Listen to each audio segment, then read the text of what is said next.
All right, Jessica, you may start your presentation.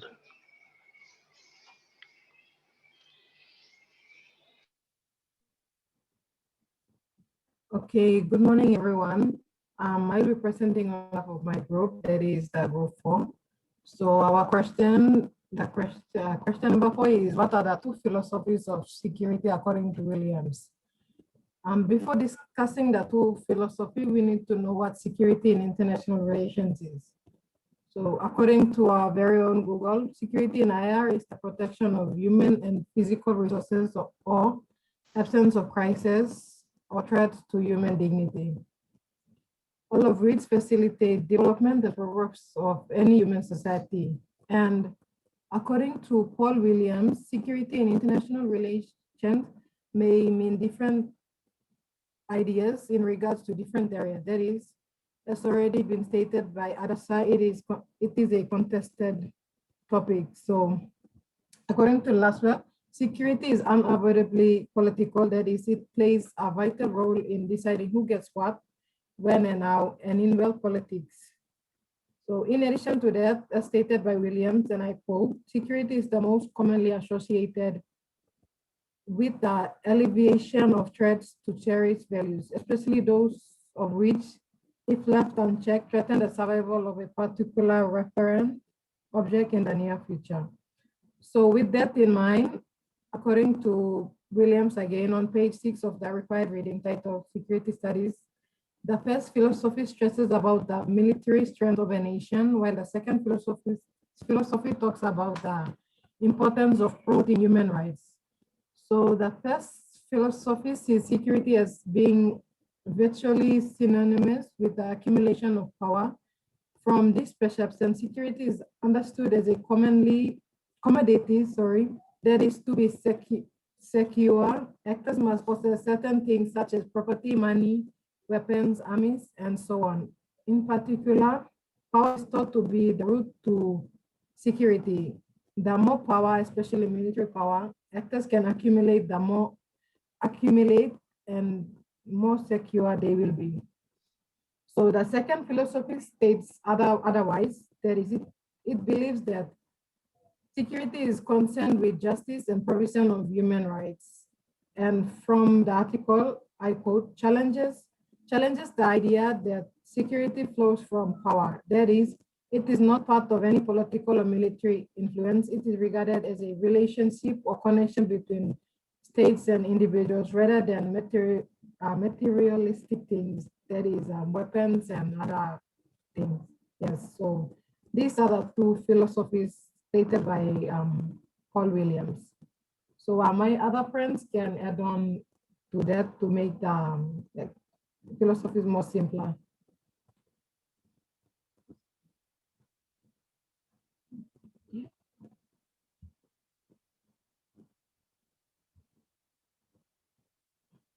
A good example will be for the first philosophy is the arms race.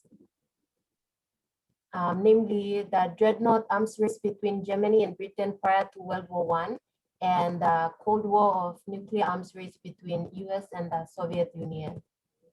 So that's one of the classic example we can refer to.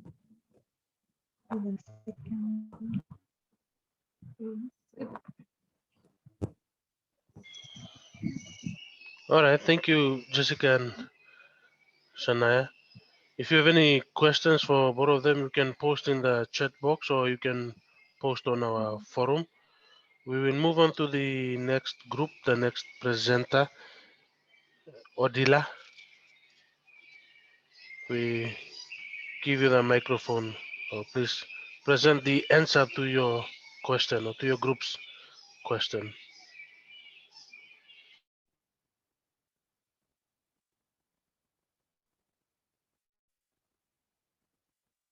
Um, sorry. I am representing group 5, and the question is, what are the two important and largely negative consequences of the US-led global war on terrorism, according to Williams? Now, before I go on and answer the question,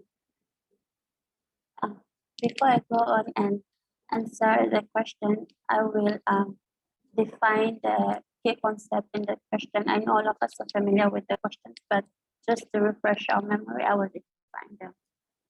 Now, according to Rogers, 2008, page 173, terrorism is the threat of violence and the use of fear to cause, persuade, and gain public attention. The war on terror is also known as the Global War on Terrorism, or US War on Terror. It is an international military campaign launched by the United States government after the September 11 attacks. The September 11 attacks, often referred to as 9/11, were a series of 4 coordinated terrorist attacks by a terrorist group called Al-Qaeda against the United States on the morning of Tuesday, September 11, 2001. Rogers, page 8, 2008, page 171, also states that the 9/11 attacks subsequently brought the issue of terrorism to the forefront of Western security thinking, which resulted in the declaration of a global war on terror. Which brings us to security. According to Williams 2008, page 1, security is defined as the lessening of threats to acquired values, or in other words, can mean the state of being free from danger or threat. Now, to answer the question, the 2 important consequences of the US-led global war on terror, according to Williams 2008, page 10, the first important consequences of the US-led global war on terror is it has strengthened the fortunes of political realism as a philosophy for theorizing security, and given the upper end in policy debates to those who think of security as being based on the ability to exercise social level. From my understanding, in simpler terms, the idea of terrorism as a threat was lying dormant until the September 11 attacks, which brought it to the forefront and made it the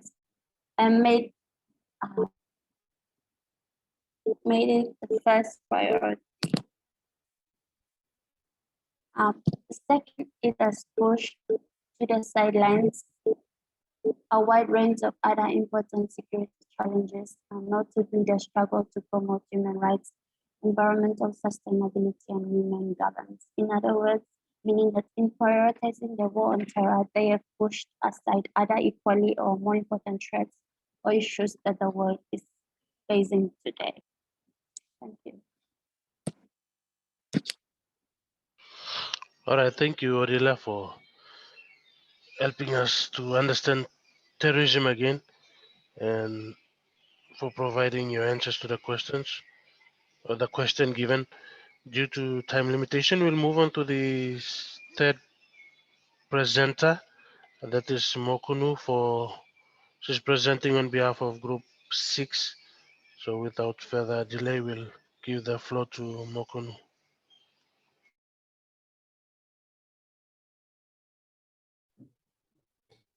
On behalf of my group,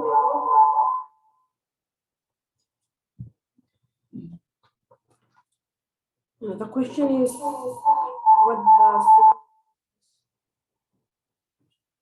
what is the traditional states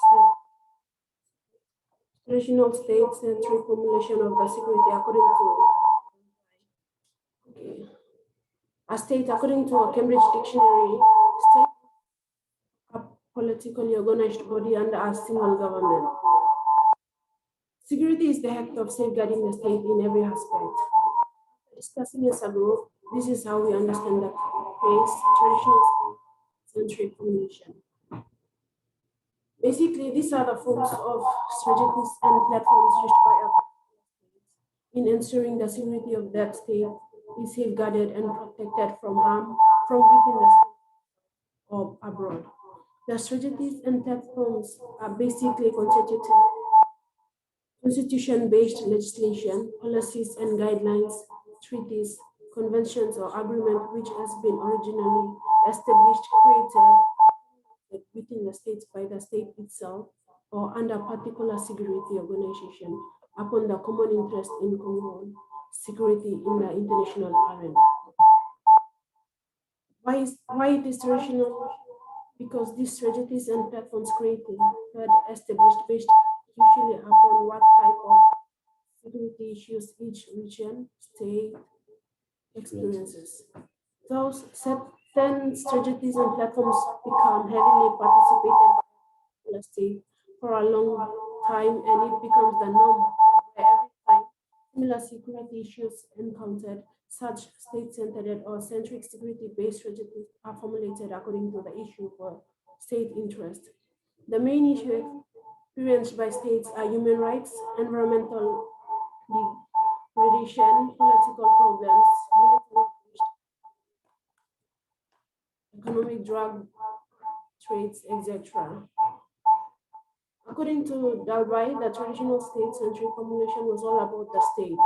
The state was the center of the subject, the moral authority of the state, the belief that state is and should be the key guardian of the people's security. So if the state is secured, so everything within the state, such as human rights, environmental, political problems, military-based economic, drug dealers, and etc. Before the Cold War, the traditional state formulation are basically the strategies and the platform like constitution-based legislation, policies, and guidelines. They were formulated with positive intention about the wellness of the states, but after the century formulation, the superpower countries of the states came up with reformulation security about exactly the same thing with different things. Some are positives and some are negative upon interest.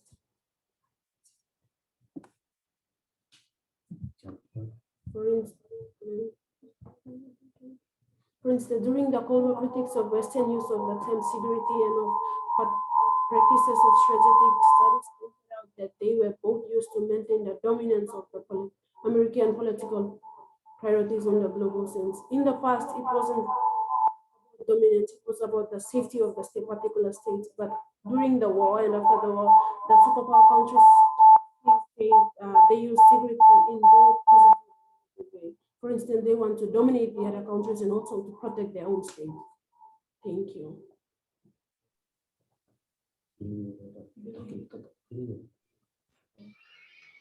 All right, thank you, Mokunu. Unfortunately, your PS there, I believe the microphones were on at the same time, so there was disturbance.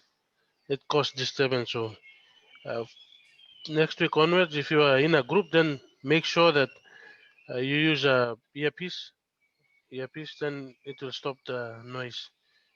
To stop this type of noise from disturbing the presentation. Okay, but thank you. If you have a script, then you can share that on the forum for everyone to read the answer that you have shared. Or if you have your answer in Word document, then share on the forum so others can have a look at what you have shared with us verbally in written form. Okay, so we'll move on to our final presenter, and that will be Miss Pamela Kaifang. The floor is yours.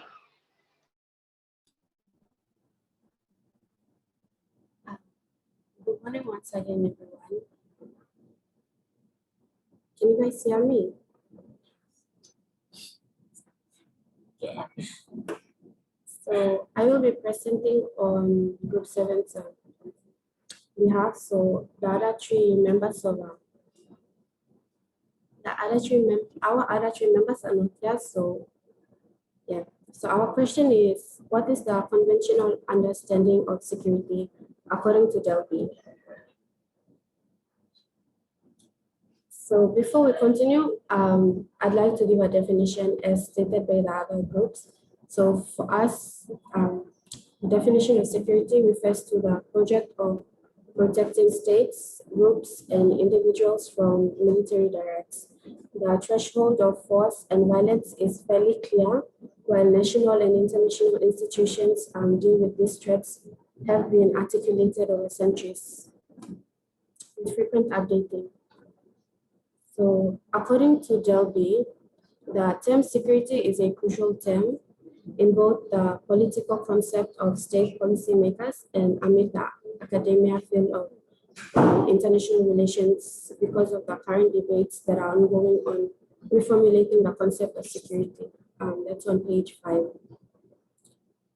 So Delby used the example of the Cold War. So during the Cold War, security was often presented as protection and safety between states, but the threats of nuclear destruction in particular undermined in many ways the assertions of safety, calling into question the possibility of the technological provision of security itself. So these threats of nuclear destruction undermined or affected the safety of other areas that needed protection or security measures on. So Delby attempts to work with different concepts of security perceived by different scholars simultaneously to engage with the political implications it had on its contemporary reformulation of the concept of security. Page 6. So assessing security through different gendered perspectives to see the different social experiences perceived to conceptualize and term the contrasts through the gendered attributes in one way or another on violence and spectral control. So in Delby's writing, there's also views from feminists. So all women vulnerable to violence was due to political arrangements that supported nuclear weapon-based security policy.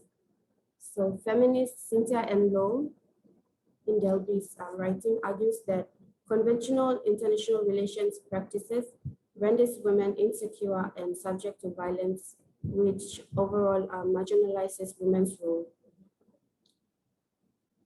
So security discourse as political practice mentioned by Delby in his writing, this refers to the observations that of which military preparations have in one state, mainly based on providing protection to its people. So there are 4 dilemmas mentioned in the chapter, but 4 dilemmas mentioned in the chapter. So that's dilemmas of extended security, economy security, the war on drugs, and environmental security. So in summary, there are thrusting arguments suggested that the contemporary understanding of security turns out to be very difficult as security was conventionally understood for most of the Cold War. But when the nuclear weapons policy was introduced, it alerted other state policymakers to come up with effective measures or policies to protect their states, groups, and individuals from outside threats. So as such, security is a contested term with multiple meanings and some of which are not at all necessarily linked to conventional understandings. So that's it.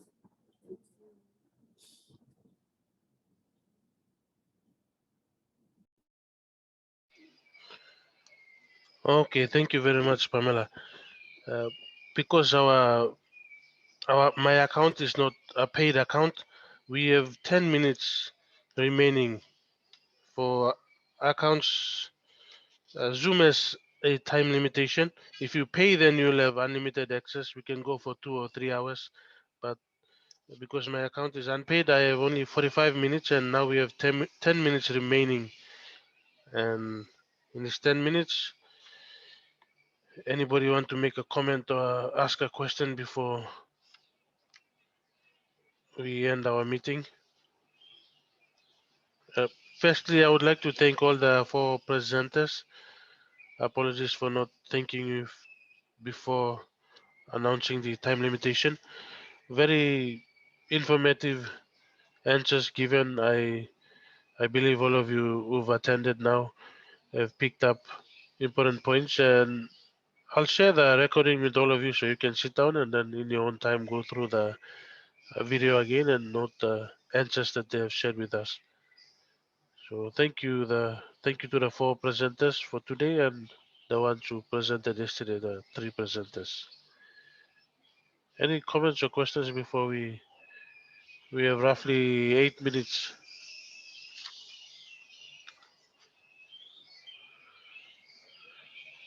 Okay, Shepard and Achilles.